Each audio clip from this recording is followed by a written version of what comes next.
All right. Good evening, ladies and gentlemen. Welcome to the Bigfoot Odyssey's Researchers Report.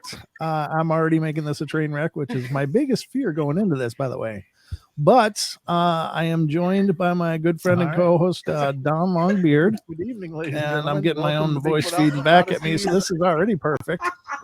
And you can see why Carrie asked me to do this. I'm just here to tell you, professional. I'm professional. But welcome to the show, everybody. Myself and Don are here, guest co-hosting, along with the wonderful and amazing Daniela. And how are you tonight, Daniela? I'm good, thank you very much. I'm glad that you two are here by my side, taking us through the hour. Well, you know, there's no one better to take a bullet from and with than all of us, I'm sure. But I'm glad you're here helping us drive the bus because we hope to do a good job. It's not often I get asked to drive somebody else's show, and I'm sure glad we've got a practiced hand here with like yourself. So welcome, everybody. Hope you're having a great night, and thank you for being here. I got to drop these other little notes that Carrie gave me because I want to make sure everybody's on the same page. Before we get started, just want to remind everyone to please keep it clean and respectful in the chats. We got moderators here who's going to help keep an eye on that, make sure it stays nice and friendly. I'm just really pleased to welcome our guest tonight, Mr. Tracy Arnold, who is joining us, and he has a YouTube channel himself. It's called Hiking with Sasquatch Outlaw. Welcome to the show, brother. Thank you so much for being here with us tonight. Hey, thank you, Brent. Appreciate you guys. Well, we really appreciate you coming on. And I am a Carrie Arnold's cousin. You are? Well, that's wonderful. Always think about that. Always had the last name. If we couldn't have one Arnold, we had to have another one. That's just the way it goes. So we're glad you could be here. So, Tracy, you've got quite a catalog of work on your channel. It's pretty amazing. How long have you been doing this? Oh gosh, I've been doing 6.5 years in research. 6 months of it was behind the computer. Oh, really? Just to really, learn a little bit before I went out and actually try something. Because I've been out in the woods for probably over 30 years. Off and on through hunting seasons and stuff like that, fishing. Just been out and hiking and stuff like that.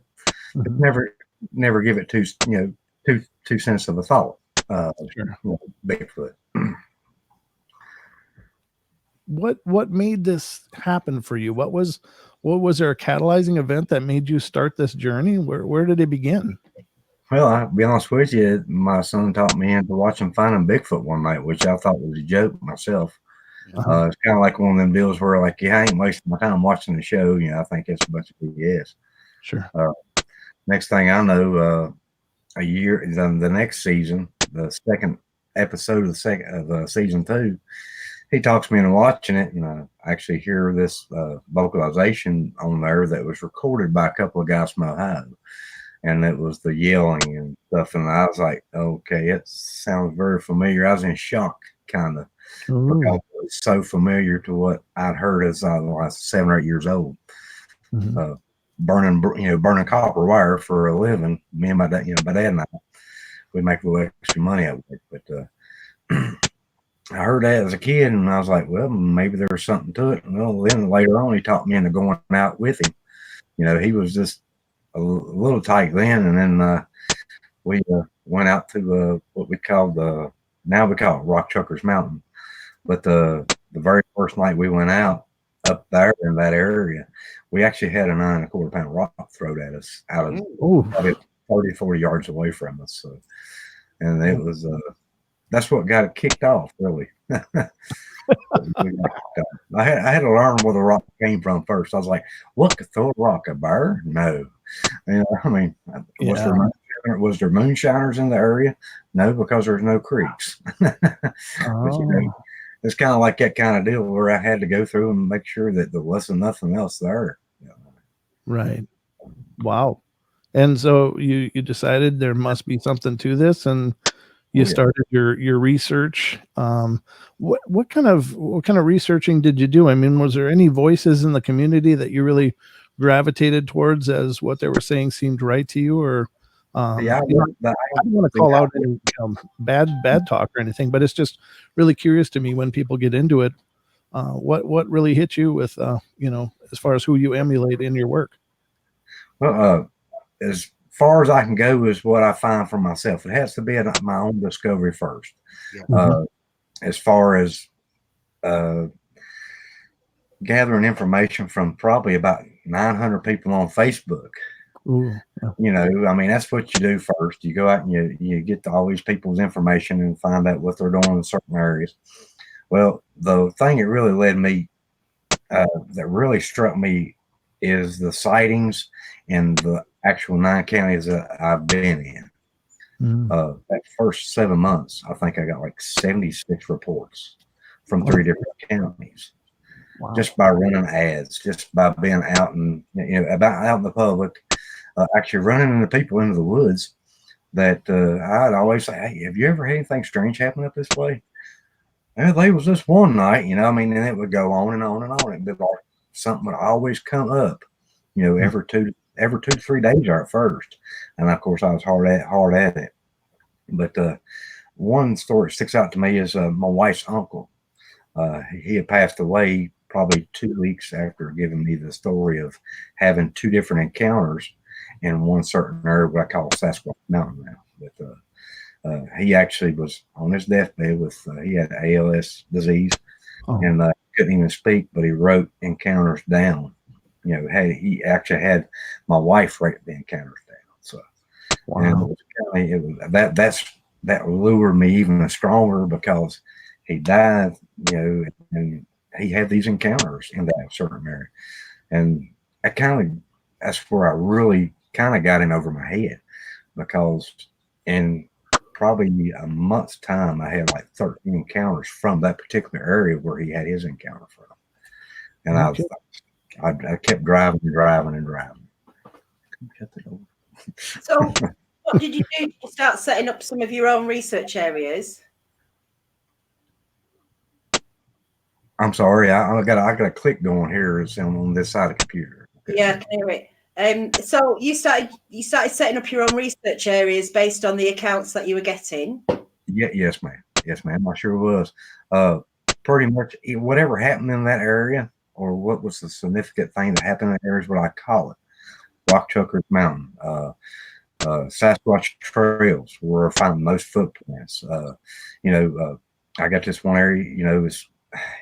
It's kind of like it's a spring. It's got a lot of springs in it, and in particular, 6 or 7 years apart, there was 2 different sightings in that area of one knelt down at the spring getting water out of it. So, Right. I mean, Sasquatch Springs, I name it after certain encounters, that happen in that area from other people. And of course, Rock Chuckers Mountain, I'm not the only one that had a rock throw there. Dennis Taylor, one of my fellow researchers, as part of the group that I'm in too, River Valley Bigfoot organization, he had counted a total of 70 some rocks in 1 year. Wow. In that research area before I even met him, before we actually got connected. Mhm. It took me a year to find Dennis Taylor, because I knew there was another researcher there about other reports that had done talked to him. And I was like, I got to get this guy, come to find out he worked for Dobson Pest Control. I followed around 6 different Dobson Pest Control for probably 2 months trying to find him. And then I finally found him when he wasn't even in his truck. So, yeah, it's kind of crazy how we came to meet up. Yeah.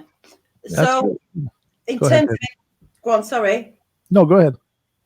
In terms of encounters yourself, then, have you had a few? Yes, ma'am. First one was probably the rock. What was actually the vocalization as a kid. I'm counting that as my very first encounter. Yeah. Because I can say that was probably a Bigfoot for sure, after documenting all the sounds that I've documented over the past 6 years.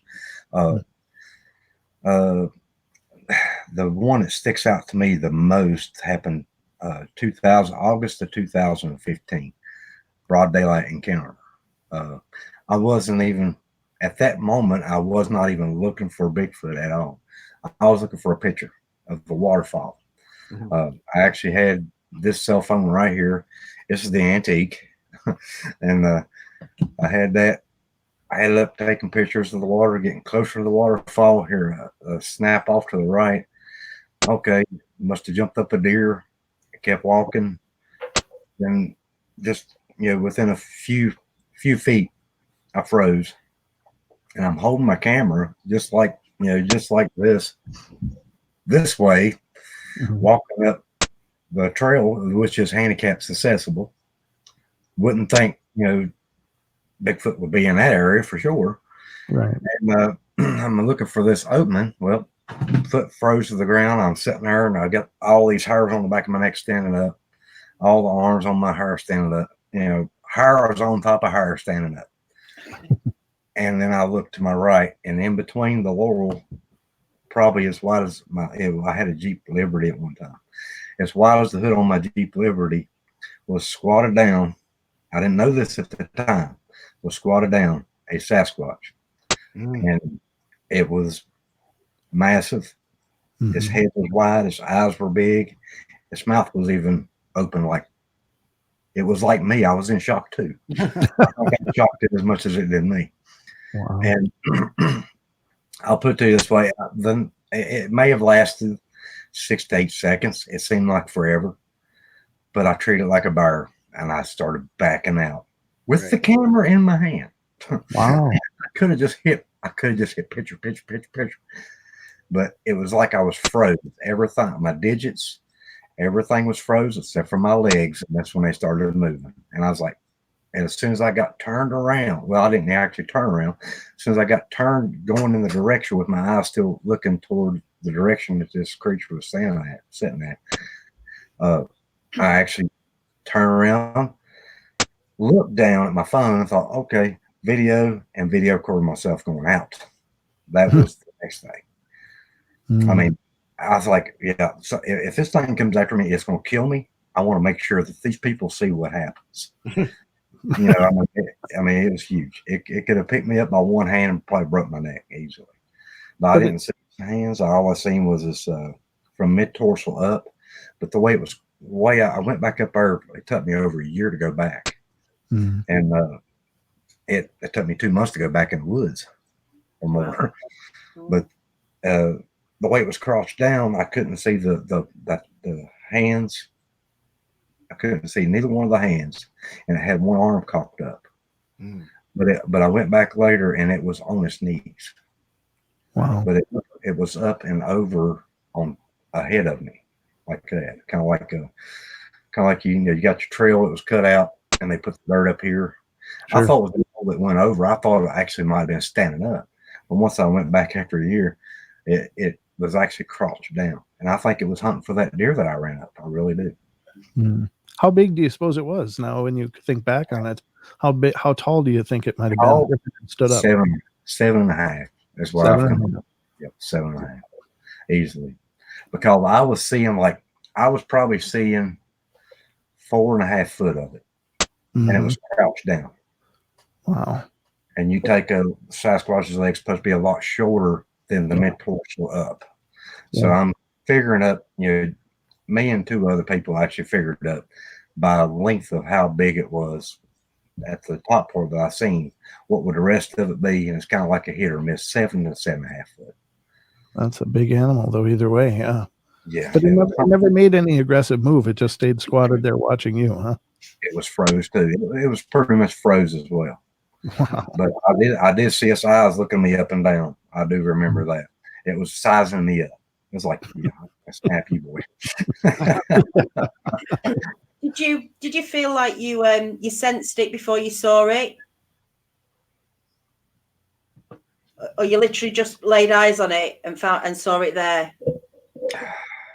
I sensed it before I saw it. Yeah. It was kind of like it hit me like there's something there looking at me. That's why my body literally froze before I even had thought of what was going on with my body. It was like instant fear hit me all at once. I mean, I've only had that one other time, and it wasn't over that. It was more or less a bear. Right. What's your feeling about them being out through the day then? Do you think some people say they're just nocturnal? And I mean, I hear accounts where they can be out day and night. Do you think you know, why are they hunting through the day? Surely it would be easier, do you think, to hunt through the night? There's questions I wished I could answer. That and being, I believe they get around a lot better at night, but I believe sometimes, like this particular one, I believe got trapped during the day and couldn't go anywhere. I just believe that's why it was there. But I mean, it could have been hunting after that deer that I may have heard, and then it might have just got hung in that area. There's a road probably 100 yards off to the right, but a creek over to the left that I was following actually leaks down to the New River, and right near the West Virginia border. So it's kind of like the cross in between borders of a very, very big forest. I mean, national forest, and the Appalachian Trail, New River, and all that is right there in that area. So I was like, this was not supposed to happen today. I mean, that was my thoughts. And apparently it didn't think it was supposed to happen either. Wow. It was in shock too. I have that feeling now that I look back on the encounter, and I've heard these other witnesses encounter the same exact thing, but at night, just with throwing a spotlight on it, and then they're saying this thing just froze. It just stood there. Well, when they moved the light to run away, it was gone. And when they turned back to look, so it was just like fear. They sit there and they wait for you to move, and then they're gone. Wow. That's pretty intense. How many face-to-face, how many times have you been face-to-face with a Sasquatch? That one during the day, and then we've had several nighttime encounters with possible Sasquatch. Now, I don't claim everything at night as Bigfoot. Right. That's one thing. I keep it as real as I possibly can. But there is one particular night, 2014, the year before I had my encounter at the daytime. Went to the Shenandoah Valley for the ECBRO first annual camp out event. Well, fortunately for us, I mean, we had eye shine. I mean, it was big eye shine, red eye shine first. You know, from where my son and I were sitting, he was fishing. We weren't. You know, I was back there parabolic, listening. Oh, I'm hearing this thing coming, and they're telling us up the lake there that something just moved by them. So I'm got my parabolic up, and I look up, and I've seen red eyes. Have night vision right there. I pull it up, and what does night vision do when you've got a Sasquatch around? It goes down. Malfunctions. I pull it up. I look up. It goes haywire. I pull it down, and I can see all the frogs on the ground, all their eyes. Pull it back up, nothing. So, I mean, it's just like, and it moves on. And then probably 20, 30 minutes later, after my son gets himself together, where his knees ain't knocking together, we all start moving. The 6 of us, we started moving back toward the camp, and we run up on a deer, and everybody sees the deer. I mean, it's visually, you can actually tell it's a deer standing in the dark just by its movement and all this stuff. And we go up there about another 50 yards from where we seen the deer, and Dan said, "What the crap is that? What is that?" And I get up there beside him. I was like, whatever it is, huge. And because the eye spacing was like, at least a foot apart. Jeez. At least a foot apart. And it was standing there. Yeah, it was a night, and he had the big light. He had the big light on it. But all you could see is eyes. I mean, it was just like it was. You couldn't see what was there because it was that far out of distance, but you can actually see the eye glow right back to you. And sometimes you pull the light back, and you can still see the eyes. I mean, it was weird how that worked. And well, make a long story short, we witnessed probably 3 or 4 subjects that night in that same location over 6 minutes period of time at least. Wow. And it was swaying back, and the one was swaying back and forth. This other one, you could tell it turned its head and watched another one come up under it, and then it pops up underneath of it. I mean, it was wild. And they wasn't bear for sure, because I've seen a bear eye shine. It's totally different than what it's kind of like an amber glow. It's Sasquatch. It ain't like that flash, flashlight glow toward you. But it was really weird encounters. head up there. Have you ever seen anything that is slightly not Bigfoot? That is some people say Dogman, or what do you feel about Dogman? Dogman, I'm game for it as long as it stays out of Virginia. I don't want to fear. I had a big fear of werewolves growing up, just by watching Silver Bullet and The Howling and all that stuff. Right. As long as it plays over West Virginia to Kentucky, Tennessee, I'm good. But yeah, I've had reports of them here, but it takes so much concentration for one thing, so much dedication to investigate one thing, and all the time you can put into it to get down to the real truth of it. And I try not to venture off in these other things. We've had paranormal stuff happen on our live feeds. Wow. Such as the light glows and stuff like that, just coming, the orbs coming through the air and it's gone, or go up and down, they're gone. Or actually, last year up here where we put the live feed at, we had something happen on the camera's lights, and my son actually he said, "I'll go with you, Dad. Let's go up there and just see what's going on. Somebody's got to be messing with you." So we go up there, flashlights and everything, but we don't go in with the flashlights on. We're going in stealth. We're black ops right now. We're going in. We're going to find out what these lights are, right? So we get up there, and don't take us long to cut the flashlights on once we get up there. And we start shining around. I don't see no lights. There's no stars coming through. The trees or the mountains up behind where you would see stars. And then, I'm up there making another video, kind of trying to document, what we had seen. And my son, I see him crouched down with a flashlight looking through a different way. And then all at once, he pops up, hauls butt, says, come on, Dad. I'll tell you when we get down. Come on. I was like, what? Oh, okay, let me get in front of you. That's the way you get back behind me, because I don't want to be ate. Whatever thing. But we got to the truck. He said, Dad, I said, I kind of believe in this stuff now. I said, what did you see? He said, there was two very large black shadows coming towards me when I was shining my light down through them trees. Oh. Like, really? Oh my gosh. And every hair on my arm standing up right now from telling it. But he witnessed something there at night that wasn't paranormal or wasn't lights, but on camera it was lights. So that's where Bigfoot and paranormal separated from me, because I wasn't going to tie the two. Something happened, but I'm not going to tie it to Sasquatch. But I know there's been Sasquatch in that area for sure, because we've had several things happen on the live feed in that area. That tells me. That is really intense. We had a tree smashing event. Is what it was back in March of last year. The camera was set up. It was coming a snowstorm. I came home, putting down salt and stuff like that, for the snow, for the snow to get here. And something happens. The camera sitting there on the tree like this, facing out, and then everybody's watching, and all at once goes whack, like that. It just shakes the whole tree, and a big piece of tree comes around and lands in front of the camera.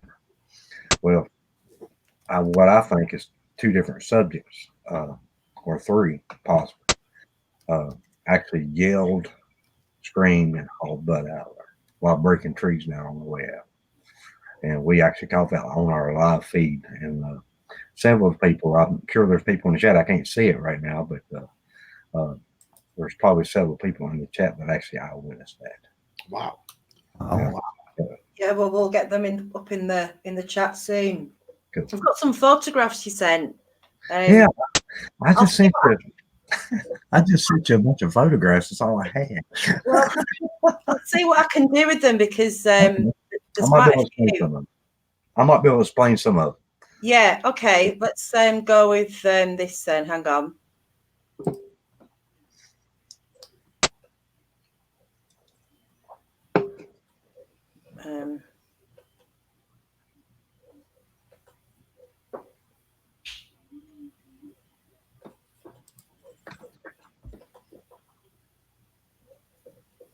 What is this? Can we see it? There we go. Okay, Yeah. yeah, that's the actual cave. This is really going to get into some pretty good stuff here. I thought this would be very interesting to show. This cave here, this area, what you're seeing is a river otter right in front of you there. Okay. We did not know that there was many river otter on Reed Creek itself, but we know that that's one of the main food source that possible Sasquatch would eat. This is a cave system that runs for probably 4 or 5 miles underground from another road. Right. And it comes out here and it's got water in it. It's I think we measured at the mouth of the cave. I think it was over 3.5 foot just at the mouth of the cave. Where the water stopped at was backed up. If you wanted to try another picture there, we actually went to this area to investigate vocalizations for a fellow named Michael Gilman. He actually gave us permission to go up there and put cameras out, look around, whatever. And this is one of our trail cameras we actually had set up. And we got up there and we had been in the area probably about 7.5 hours. And we're talking probably about 10 acres, if that, maybe not even that much. We ended up putting up 3 trail cameras, I think, and see the eye shine up on the back of the hill there. Oh, sure. Now we're looking at a spot that is only 1.25 miles from our Walmart here in the county. Oh. Now, I mean, this is how good this area is. I mean, everything travels through there. If the next picture has the bobcat in it, if you could pull that up, this is with snow on too. River otters going back in, something's checking it out. But the night we actually put these cameras and audios up, we had dead goats. We had 1 complete dead goat, no marks on it except for a piece of hair on the backside missing, with no teeth marks, no claw marks. But its neck was broke and both front legs are broke. Wow. And we actually got that track. Right here is a bobcat right near town. That just shows how secluded this area is by itself. Nothing else around, just a few properties, private owned properties. And on one side of the creek up southwest to here, we've had Bigfoot reports. On the other side, the east side of the river, we've had Bigfoot reports. This is the in-between. So we tried this, and we put the cameras up and everything. We put the audio recorders out. We actually put a camera on the goats and the audio recorder at the goats. We was up there 7.5 hours, I remind you. And we leave there, and of course this is probably February. I think the end of January, first part of February, we leave, and we get in the area and we leave. And 40 minutes after we leave, we're sitting in McDonald's parking lot and getting ready to leave from there. And we get this audio recording that is massive. I've never heard it sound like something off of Jurassic Park. Jeez. I mean, I'm not kidding. It was loud. It was distant, but it was loud, and it was long. And it seemed like the dogs were barking off in a distance somewhere, and then this thing goes. And I'm like, I'm holding the recorder going, what the?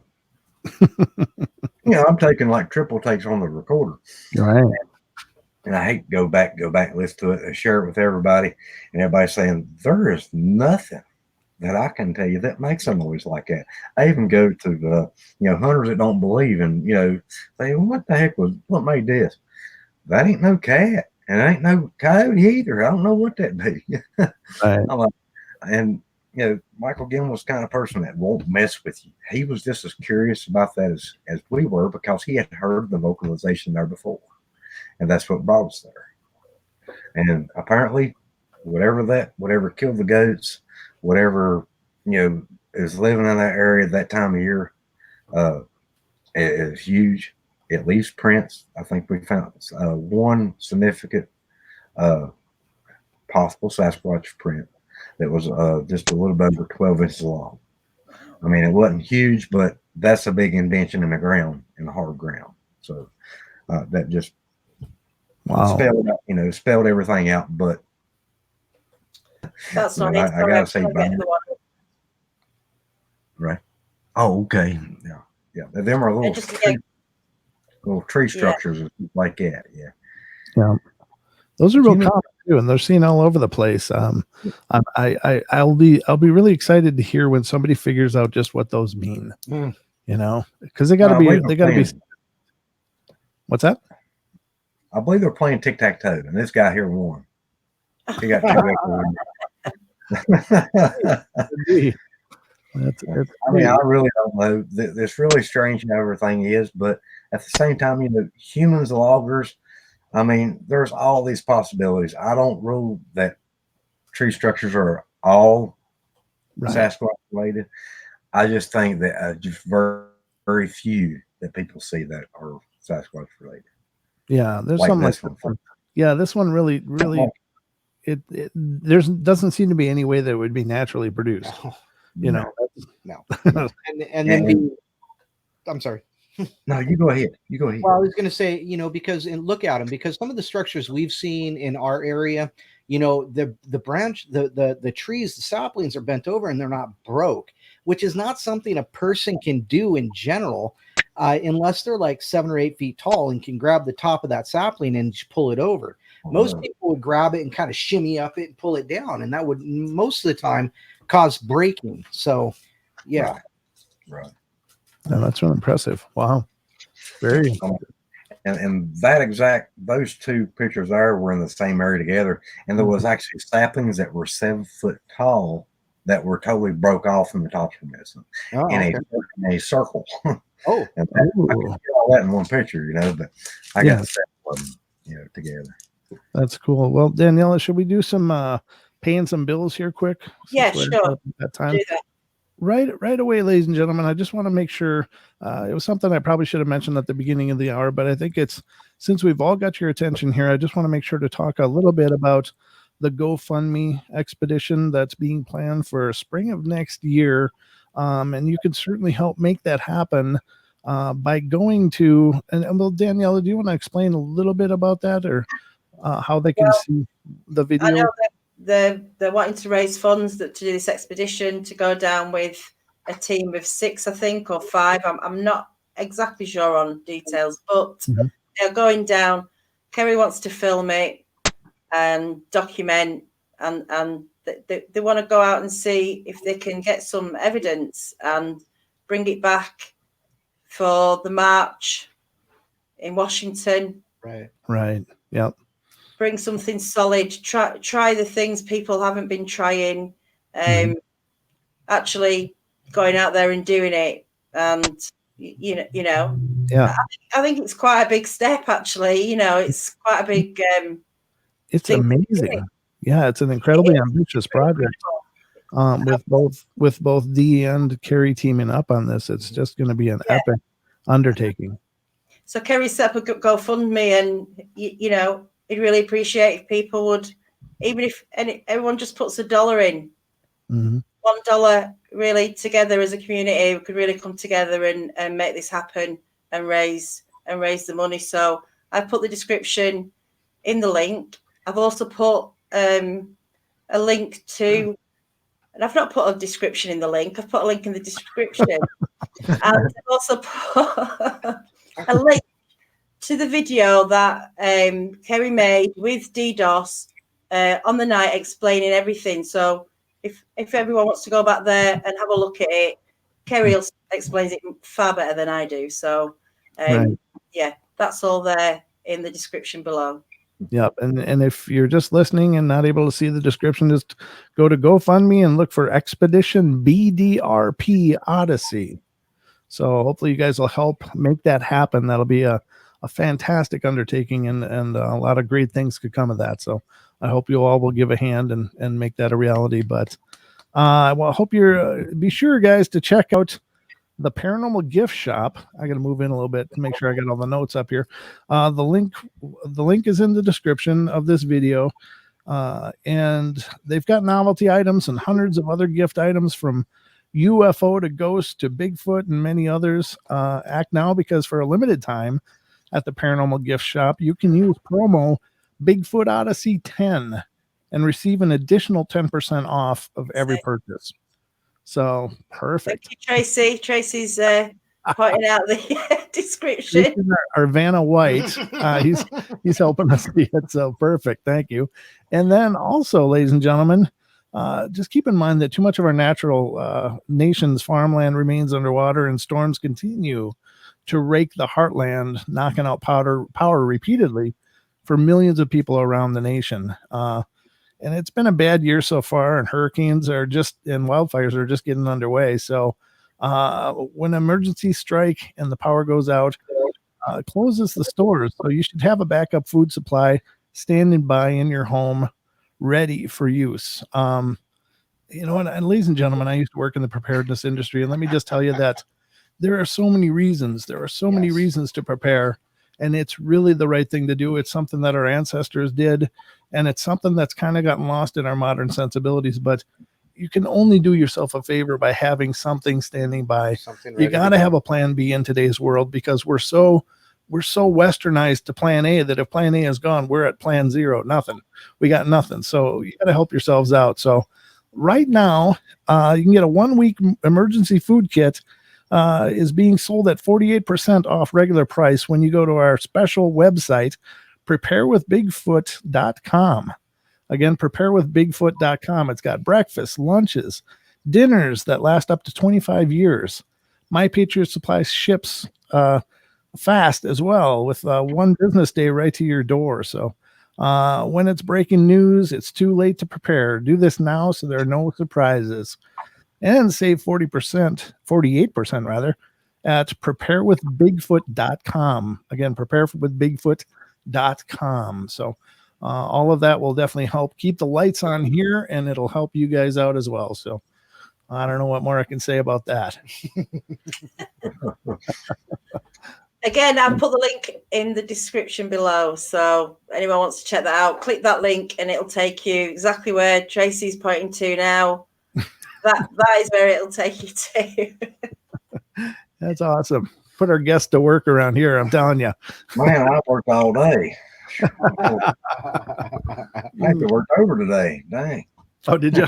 And ladies and gentlemen in the chat, if you've got questions for our guests, please let us know in the chat, and we'll do our best to get those answered as we're doing the rest of the show here. So by all means. But Tracy, what is your most frightening encounter? What is your most frightening experience as you've been doing what you're doing? I believe running into people has been my most frightening, because you never know what they're going to do. Well, that's a good point. Yeah. Really.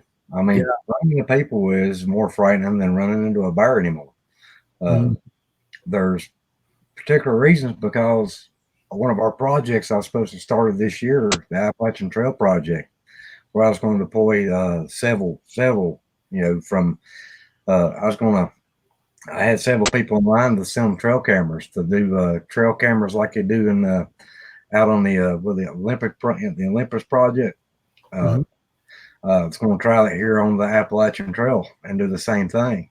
Oh, good. And and something happened back in April. Guy with a machete, just leave it at that. Actually killed a guy, went after a woman, chased several different people on the Appalachian Trail. And I got to thinking, how crazy am I to be up there with a bunch of people? So I'm that kind of put a damper on the Appalachian Trail, because there's so many people on it. There are so many people on it now. You can't have a day on the Appalachian Trail without at least running 6 or 7 people. So, and which one of them 6 or 7 people are crazy? I don't want to take a chance with them.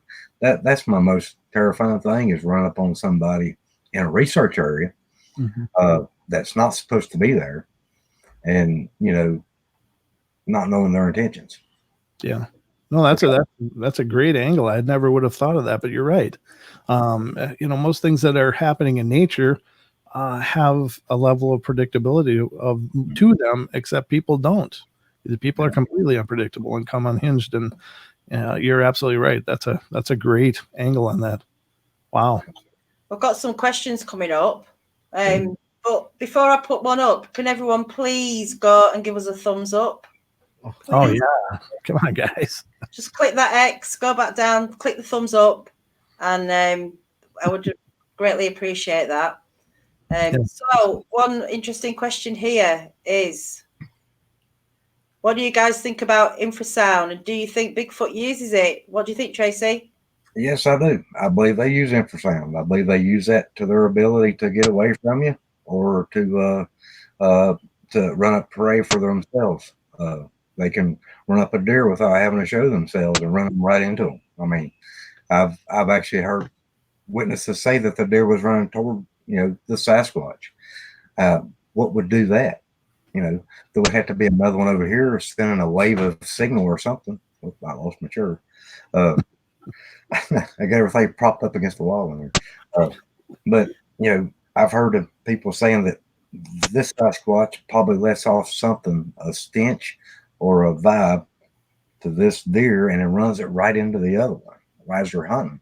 I mean, they've got their own tools that's built in, just like our senses, that we can use to our ability. Like when we're fishing, we take our finger, we put on that line. You can feel when that fish is biting.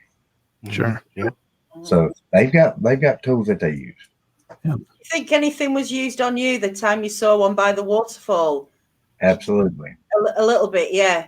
Absolutely. I believe that was a lot, because for my mind not even be thinking about Sasquatch and to just stop at a fear.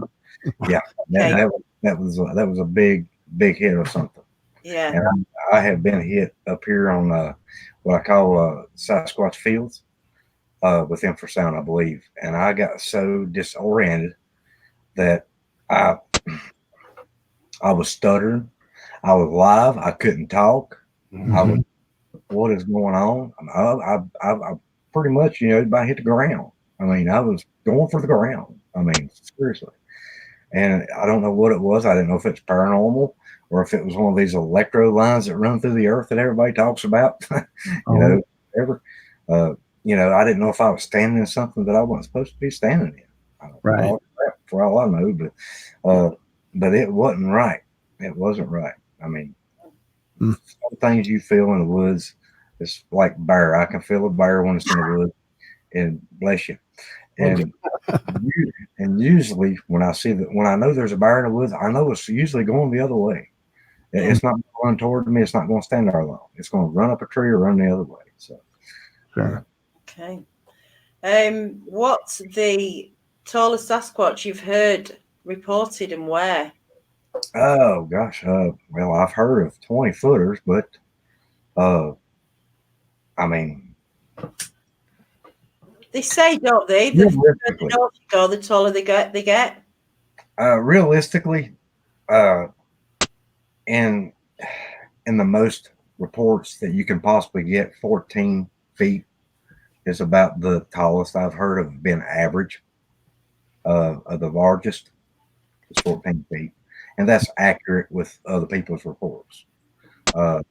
Around here, the tallest I have ever documented was probably 8 foot, and that's tall. That is tall, folks. I mean, people think, "Oh, 8 foot Squatch, that's a midget Squatch, ain't it?" No, it ain't. That's a very tall Squatch. It maybe if you go out on the West Coast, it might be a mid-sized Sasquatch, but I don't believe. I believe the habitat we have here, the food we have here, it's just it limits them to actually, get full size. I don't know what just happened to my computer. It just crashed. You okay? You're still here. We got you. Still got you. Yeah. Okay. Let me close this. I hope this don't do nothing. Carl wants to know what color are the Sasquatches in your area? Are they various colors? Yes, various colors from my reports. I've had people, the one that I've seen was reddish brown. It had kind of like red highlights, but it was brownish looking, a lot of black in the chest area. The arm hair was different color, like different shininess of the color. So, I mean, it just varies from one report to the other. But the most common around here is mostly been dark figures because they're not really fully seen. Do you think it's true that, or possible that the younger juveniles or even younger a different shade and they change as they get older? It's just like, if it's just I like don't my, think just like my family, I mean, I started out as redheaded, pretty much. Went to blonde, real blonde. Now I'm two-tone, and the beard and them balls. I mean, I think it changes. I think it changes, over the years. It's like us, people don't keep the same hair all through their life unless you're black-headed or probably strawberry, red, red hair. Then you turn to gray, or you don't change it all. You just do that little thing with the paintbrush. But Time in the bottle. I think certain ones do change, and I think it has something to do with the heat, the humidity. That summertime will bring out reddish colors and then lighten the hair up. Wintertime will darken the color, just like beard. Mm. Okay. What's the largest tracks you found and gone fishing? 18 and a quarter. Wow. 18 and a quarter tracks. And that came from, I believe, with the 8-foot Sasquatch that I believe that I was documented at that time. Wow. That's a big foot. Okay. I mean, pun intended, I guess, but I mean, it is even for a track up here in the Pacific Northwest. That's a real big track. Yeah. And there has been reports of other people finding like 20-inch tracks around here. But that's that I draw the line 18, 19. If it goes 20 or over, that's a big footprint. Are you actively casting those when you're finding them? I tried one time. Yeah, I did earlier. I actually done a 13 and a quarter, a 14 and 3/4, and a 16-inch track. But the most recent track that I documented, that the last one I got, was from Ron Whitaker. This is where, the picture I sent you of the air conditioner and the flashlight on the side of the house. Oh, right. Yeah. Remember that was where the light was where the top of the Sasquatch's head was. That's where I got the actual one of the castings from that area, from that house. I got the tracks there and the air conditioner. That was the largest, the most consistent track that I found, and out of the 8-foot, possibly Sasquatch. Right, that's a big, isn't it? Yes. I've lost a question, but it was something like, do you think they travel in a circuit? Do you think they maybe migrate or move around and then come back round again? Bears do that too. Bear will stay in an area for 1 to 2 years. It goes to another area for another year or two, and then before they know it, by the time they get around the county, they're back where they started at. Okay. It's just where the food migration is. That's where the most food is. You take if we go to a little store and it only had 27 products a year, and we went to that store once a month and we got food, or twice a month, we would eventually run out of food in that store before the store actually restocked. Yeah. So we can't, they cannot stay in that one store very long before they have to move on. Yeah. So they have to continuously move. And that's the same with us, if something like that would happen, that we would be with one store. But, obvious things are that the reports are like a ground zero here in my county. I'll have reports on the south side, for a consistent year. The next cycle goes around 6 months later, it's on the opposite side of, the county. And then 2 or 3 months later, it's in a different county. The next year is further south than what it was. And then by the time 3 years rolls around, I'm right back where I started at with reports. It's kind of like a big circle they make right here around the rivers, creeks. They got a circuit. Yeah, that's pretty intense. That's a great observation. I think you're probably right on with that. That their needs are so are so big they would exhaust an area in a pretty short period of time and would need to keep moving. Well, it only took me 2 years to figure that out. I went to one area for probably 2 years and realized I haven't had nothing happen in 8 months. Why am I still here? Right. You know, I like, let's pull these reports out that I've gotten over the year. And I got to look, and then like, this is this part of the county. This is another county. Holy crap. That's a circle around this entire 3 or 4 counties here. Right. You know, it's like, it's not science. Well, some people call it science. I just call it common sense. You use common sense. Like, you know, if you've ever hunted or trapped or anything like that, you know where these animals were tracking off to at different times of year. Mm-hmm. I think it's really interesting, like the situation that Carl and Rachel Gautreaux have, whereas they live amongst other houses. You know, they don't live out in the woods, say, and then out of the blue they start having something going on in their backyard. And fair enough, we are encroaching eventually on their land, but this to me seemed like out of the blue and must have been such a long circuit, if that's what they're doing, to suddenly turn up in someone's backyard. You know, I find it strange that they come so close to people's houses when they've got all that space out there. Well, it's kind of like this. You know, most of you people that have things happen at their house, they've been there for generations probably, and these people had just not paid no attention. Yeah. Right. And then you've got these people that go back in there and build this new house, and they're there for 6 or 7 months, and then they start saying something. I heard something. You know, I've seen this. Well, you moved into their territory, not them moving into yours. Yeah. Yeah, exactly. That's a great. I'm just going to see if there's any more questions. Have you got any more questions, Brent? Well, you know, I got to ask you, you know, what do you think they are, Tracy? I'm kind of stealing a page out of the Wes Germer playbook here, but it's something that I think is a great question to ask different people. And you certainly have quite a track record of looking into them. What do you think they are? Well, the day I laid eyes on one, I couldn't tell if it was a human or a primate. Hmm. That's how obvious it was. The facial features is not primate to me. The reaction was not primate to me.